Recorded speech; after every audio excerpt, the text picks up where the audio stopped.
Узбек, вице-президент по продажам и маркетингу авиакомпании Air Astana. Сегодня авиакомпания Air Astana выполнила эвакуационный рейс из Тель-Авива в Алматы.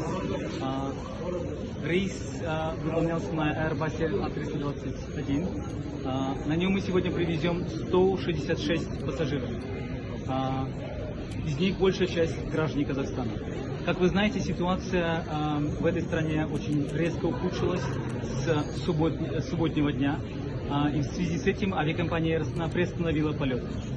И только вот сегодня имелась возможность нашей авиакомпании выполнить эвакуационный рейс. Рейс буквально минуту назад приземлился в Алматинском аэропорту, и мы рады, что все наши казахстанцы, кто был там, находился в этой стране в этот достаточно трудный период, сегодня прилетели домой. Мы рады. Сколько там людей сейчас стоит?